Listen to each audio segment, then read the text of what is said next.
तो चलिए बच्चों, आज के लेक्चर में हम बाइंडिंग एनर्जी पर न्यूक्लियॉन का कर्व सीखेंगे। बेसिकली क्या हुआ कि जितने भी एलिमेंट्स हमारे मॉडर्न पीरियोडिक टेबल में एग्जिस्ट करते हैं, सभी एलिमेंट्स की बाइंडिंग एनर्जी पर न्यूक्लियॉन की वैल्यू डिफरेंट डिफरेंट थी। मतलब अगर हम बात करते हैं आयरन की, तो आयरन का जो न्यूक्लियस होता है उसके अंदर कुल मिला के 56 मतलब अप्रोक्सीमेटली 56 एलिमेंट्स प्रेजेंट होते हैं। एलिमेंट्री पार्टिकल्स आयरन के न्यूक्लियस के अंदर 56 प्रेजेंट होते हैं। And if we talk about helium और हाइड्रोजन, उसके अंदर केवल 3 या फिर 2 ही प्रेजेंट होते हैं। तो आप बड़े अच्छे से जानते हो, जितने ज्यादा number of elementary particles present होंगे, मतलब प्रोटॉन्स या न्यूट्रॉन्स प्रेजेंट होंगे किसी के न्यूक्लियस में, उसका साइज उतना ही बड़ा होगा। ठीक है जी। और उसका साइज उतना ही बड़ा होगा तो उसमें मास डिफेक्ट भी उतना ही ज्यादा आएगा। उसमें मास डिफेक्ट अगर उतना ही ज्यादा आएगा तो उसकी बाइंडिंग एनर्जी पर न्यूक्लियॉन भी उतनी ही ज्यादा हो जाएगी। तो इसी तरह से कौन से एलिमेंट की कितनी बाइंडिंग एनर्जी पर न्यूक्लियॉन है, इसको हमने नेचर में और प्रैक्टिकल लैब्स में कैलकुलेट किया। और कैलकुलेट करके उस चीज का हमने जब ग्राफ ड्रॉ किया तो वो ग्राफ इस प्रकार का आया। अब इस ग्राफ के अंदर मैंने सारे के सारे तो नहीं एलिमेंट्स प्लॉट किए हैं, हाँ, पर जिसके ऊपर आपको क्वेश्चन किया जाएगा वो मैंने मिस नहीं किया, वो डेफिनेटली इसमें है। ठीक है। तो अगर हम बात करते हैं हाइड्रोजन की, तो हाइड्रोजन की बाइंडिंग एनर्जी पर न्यूक्लियन बहुत स्मॉल है, क्योंकि आप देख सकते हैं उसके अंदर सिर्फ 2 ही, मैंने हाइड्रोजन का ड्यूटेरियम वाला आइसोटोप इसमें ऑप्ट किया है, इसके अंदर सिर्फ 2 ही एलिमेंट्री पार्टिकल्स पड़े हुए हैं। एंड अगर हम बात करें हीलियम की, ये हीलियम का भी हमने एक आइसोटोप लिया है।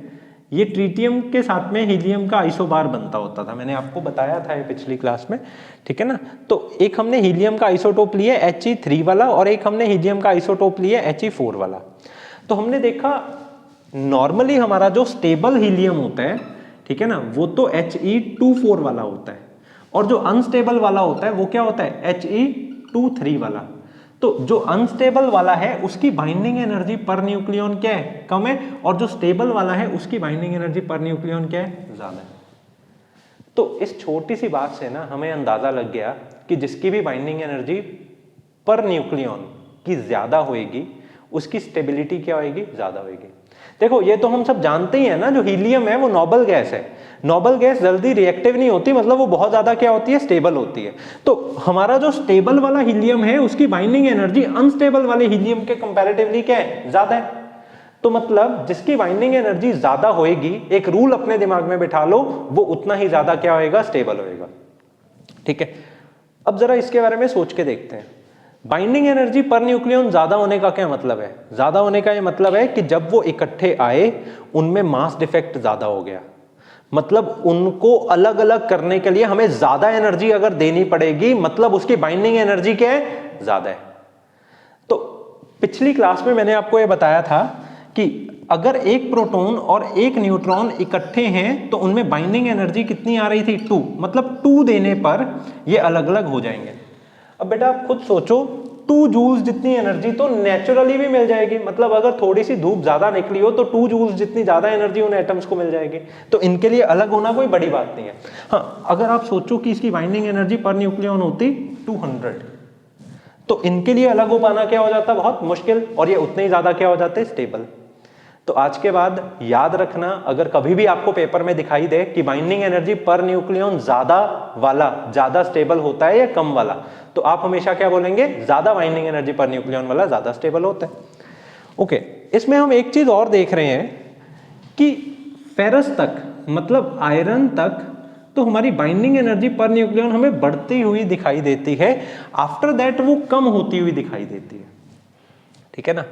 तो आप यहां पर क्या नोटिस कर रहे हैं कि इस रीजन से लेकर इस रीजन के बीच में जो बाइंडिंग एनर्जी हमारी पर न्यूक्लियॉन है वो सबसे हाईएस्ट है, मतलब वो 8 से 10 के मिलियन इलेक्ट्रॉन वोल्ट के बीच बीच में है। तो मैक्सिमम बाइंडिंग एनर्जी किनकी देखने को मिलती है, मैक्सिमम बाइंडिंग एनर्जी देखने को मिलती है इन सारे के सारे एलिमेंट्स की। तो एक पॉइंट के रूप में मैंने ऑलरेडी यहां पर आपके लिए लिखा हुआ है कि most elements for which atomic mass number is greater than 30 and lesser than 170 has binding energy per nucleon greater than 8. ठीक है ना। ये वो लोग पॉइंट पेपर में भी आपसे पूछ सकते हैं कि सबसे ज्यादा स्टेबलेस्ट एलिमेंट्स में से कौन कौन आते हैं, तो हम लोग हमेशा क्या बोलेंगे, जिनकी बाइंडिंग एनर्जी ज्यादा वो उतने ही ज्यादा स्टेबल। तो 30 एटॉमिक मास नंबर से लेकर 170 एटॉमिक मास नंबर वालों की binding energy 8 million electron volt से ज्यादा है, तो उतने ही ज्यादा क्या हो गए, स्टेबल हो गए। अब अगली बात, अगर हम बात करें इनमें से भी सबसे ज्यादा स्टेबल कौन है, तो बेटा इनमें से भी सबसे ज्यादा स्टेबल हमें कौन मिलता है, फेरस। ठीक है जी। तो पूरे पीरियोडिक टेबल में मोस्ट स्टेबलेस्ट एलिमेंट किसको हम लोग मानेंगे, फेरस। इसका रीजन अगर आपसे कोई पूछे तो समझ लेना कि बाइंडिंग एनर्जी पर न्यूक्लियन उसकी क्या है, ज्यादा है। ठीक है।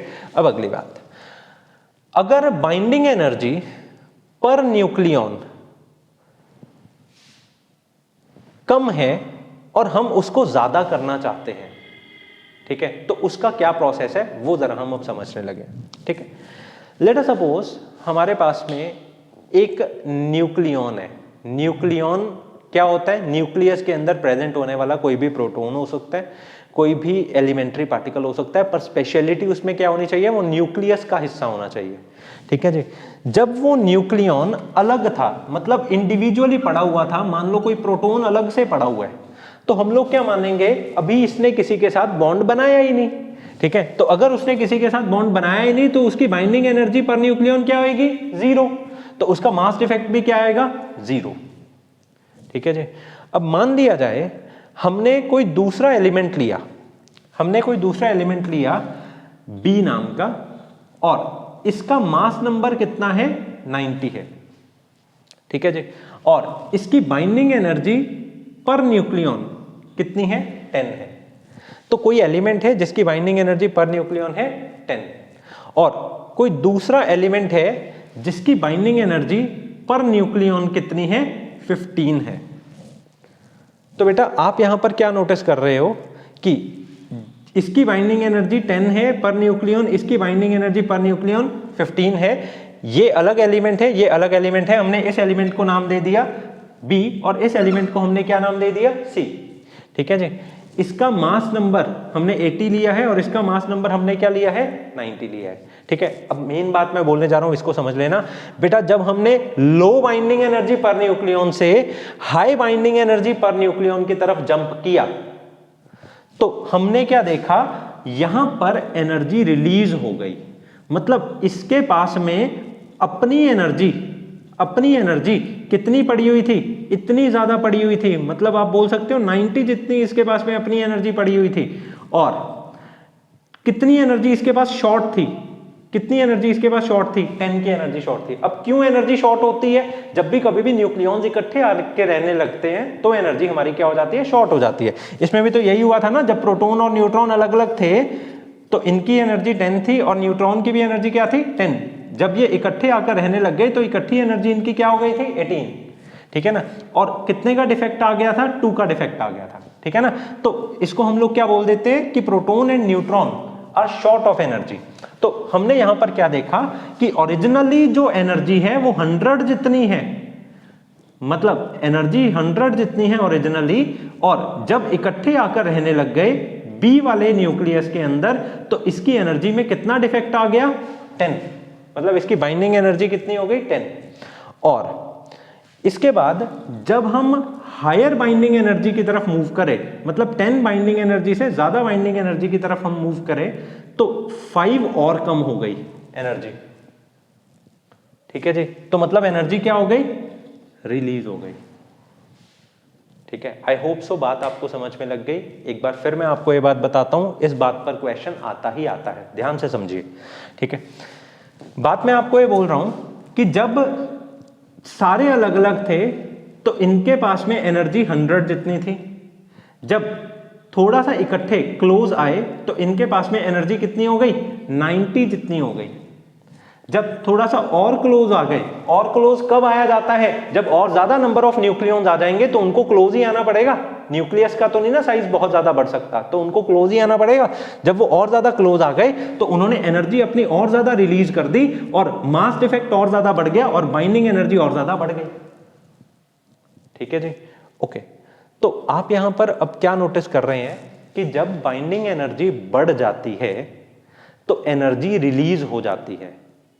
एनर्जी रिलीज क्यों हो जाती है? क्योंकि बाइंडिंग एनर्जी बढ़ने के कारण नंबर ऑफ न्यूक्लियॉन्स भी क्या हो जाते हैं? ज्यादा हो जाते हैं। ठीक है जी, ओके। तो आज के बाद हमने एक रूल बना लिया कि अगर कभी भी हम लो बाइंडिंग एनर्जी से हाई बाइंडिंग एनर्जी की तरफ मूव करेंगे तो हमेशा बेटा एनर्जी क्या होगी? रिलीज होगी, हमेशा एनर्जी रिलीज होगी। अब इस ग्राफ पर वापस आते हैं। आप देख सकते हो कि अगर मेरे को हाइड्रोजन से हीलियम की तरफ मूव करना है तो हाइड्रोजन की binding energy is low and helium की बाइंडिंग एनर्जी इज हाई, तो एनर्जी क्या हो रही होगी? रिलीज हो रही होगी। ठीक है ना। इसी प्रकार अगर कोई भी आपको बोले कि ऑक्सीजन से फेरस की तरफ मूव करना है, फिर दोबारा एनर्जी क्या हो रही होगी? रिलीज हो रही होगी। ओके। अगर कोई आपको बोले यूरेनियम से बेरियम या क्रिप्टॉन तक आना है तो भी एनर्जी क्या हो रही होगी? रिलीज हो रही होगी। ठीक है जी। तो बेटा हमेशा एनर्जी तब रिलीज होती है, हमेशा एनर्जी तब रिलीज होती है जब हायर बाइंडिंग एनर्जी की तरफ मूव किया जाता है लो बाइंडिंग एनर्जी से। लो बाइंडिंग एनर्जी से हायर बाइंडिंग एनर्जी की तरफ जब मूव करोगे तो एनर्जी हमेशा क्या होगी? रिलीज होगी। ये जो ग्राफ्स बने होते हैं ना, ये यही चीज इंडिकेट करते हैं। ठीक है ना। इसकी बाइंडिंग एनर्जी इज लो, मतलब देखो इसके पास में सिर्फ इतनी ही है बाइंडिंग एनर्जी और इसकी बाइंडिंग एनर्जी क्या हो गई? इतनी ज्यादा हो गई। तो लो बाइंडिंग एनर्जी से हाई बाइंडिंग एनर्जी की तरफ मूव हुआ तो जरूर एनर्जी क्या हो गई? रिलीज। अपने दिमाग में बिठा लेना। अब मैं दो सबसे इंपॉर्टेंट सबक आपको बताने लगा हूं, इनको कभी मत भूलना। सबसे पहला सबक है that is known as fusion, दूसरा सबक है फिजन। मान लिया जाए आप हाइड्रोजन 1 2 का ट्वाइस करके, मतलब आप दो हाइड्रोजन 1 2 वाले एलिमेंट्स, मतलब दो ड्यूटेरियम्स को लेकर आप क्रिएट करना चाहते हैं हीलियम 4 वाला। ठीक है जी। दैट मीन्स आप लो बाइंडिंग एनर्जी से हाई बाइंडिंग एनर्जी की तरफ मूव करना चाह रहे हो। ठीक है। तो आपको क्या करना पड़ रहा है इस केस में? आपको दो हाइड्रोजन के एलिमेंट्स को इकट्ठा कंपोज करना पड़ रहा है, इकट्ठा फ्यूज करना पड़ रहा है। जब भी हम दो चीजों को मिला देते हैं किसी एक बड़ी बाइंडिंग एनर्जी वाली चीज को बनाने के लिए, that is always known as fusion. उसको हम हमेशा क्या कहते हैं? फ्यूजन। ठीक है। अब इसी प्रकार सेकेंड सिचुएशन क्या है? मान लो आपने यूरेनियम को ब्रेक किया, यूरेनियम 238 वाले को आपने ब्रेक किया और ब्रेक करके आपने बनाया एक क्रिप्टॉन और एक बेरियम। ठीक है। आगे चल के इसकी प्रॉपर रिएक्शंस में लिखवाऊंगा, अभी मैं जस्ट फ्यूजन एंड फिजन समझा रहा हूं। तो यहां पर भी आप क्या कर रहे हो? आप लो बाइंडिंग एनर्जी से कन्वर्ट कर रहे हो हाई बाइंडिंग एनर्जी की तरफ। ठीक है जी। तो ऑलरेडी मैंने आपको रूल बता दिया ना, लो बाइंडिंग एनर्जी से हाई बाइंडिंग एनर्जी की तरफ अगर हम मूव करेंगे तो भी एनर्जी क्या होगी? रिलीज होगी। पर द डिफरेंस इज दैट पहले हम इनको मिला रहे थे, मतलब फ्यूज कर रहे थे हम पहले, और अब की बारी हम क्या कर रहे हैं? ब्रेक कर रहे हैं। ठीक है ना। तो इस चीज को हम क्या बोलेंगे? फिजन। ठीक है ना। अब ये जो फिजन है ये बहुत जगह पे यूज की जाती है। जब भी कभी भी हमें कोई बॉम्ब बनाना होता है, स्पेशली न्यूक्लियर बॉम्ब्स, ठीक है ना, उनमें भी इसी प्रकार की फ्यूजन्स करवाई जाते हैं, फिजन्स करवाई जाती हैं। ठीक है ना। तो वो फिजन करवा के जो एनर्जी बाहर की तरफ रिलीज होती है उसी को ही हम बोलते हैं न्यूक्लियर एनर्जी। समझ लेना कि जब भी कभी भी लो बाइंडिंग एनर्जी से हाई बाइंडिंग एनर्जी की तरफ हम मूव करते हैं और हम तोड़ कर मूव करते हैं, दो तरीके से मूव किया जाता है ना लो बाइंडिंग एनर्जी से हाई बाइंडिंग एनर्जी की तरफ, एक तो जोड़कर और एक तोड़कर। जब भी हम तोड़कर लो बाइंडिंग एनर्जी से हाई बाइंडिंग एनर्जी की तरफ मूव करते हैं तो हमेशा क्या होती है बेटा? फिजन होती है। और उस फिजन को हम क्या बोलते हैं? उस फिजन के द्वारा क्रिएट की जाने वाली एनर्जी को हम क्या बोलते हैं? Nuclear energy. ठीक है ना। तो we can write it over here, energy created during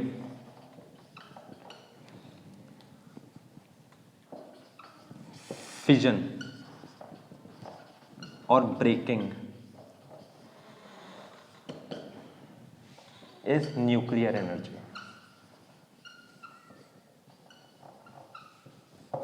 ठीक है। I hope so it is very clear to you. Properly इस चीज को समझ लेना, इसके ऊपर आपको कंसेप्चुअल्स भी मिल सकते हैं और इसके डायरेक्ट क्वेश्चनिंग तो आती आती है। बाइंडिंग एनर्जी पर न्यूक्लियन का ग्राफ भी आ सकता है। ध्यान देना इस ग्राफ में जो हमने एनर्जी ली है it is very high energy और ये मिलियन इलेक्ट्रॉन वोल्ट में लिया जाता है। और ये ग्राफ हम किस में प्लॉट करते हैं, ये हम मास नंबर और बाइंडिंग एनर्जी पर न्यूक्लियन में प्लॉट करते हैं। सबसे हाईली स्टेबल किसको माना जाता है, फेरस को माना जाता है। और इनफैक्ट हम 30 से लेकर 170 के बीच में सबको स्टेबल तो मानते ही हैं, पर हाईली स्टेबल इज फेरस। ठीक है जी। तो फेरस हाईली स्टेबल इसलिए है क्योंकि इसकी बाइंडिंग एनर्जी पर न्यूक्लियन क्या है, सबसे ज्यादा है। जिसकी बाइंडिंग एनर्जी पर न्यूक्लियन सबसे ज्यादा होती है मतलब उसको हमें उतनी ज्यादा एनर्जी देनी पड़ेगी ताकि वो अलग अलग हो जाए, मतलब वो उतना ही ज्यादा स्टेबल होगा। ठीक है, this is all for today. Properly graphs को बनाइए और एक एक बात यहाँ पर नोट कर लीजिए। Thank you.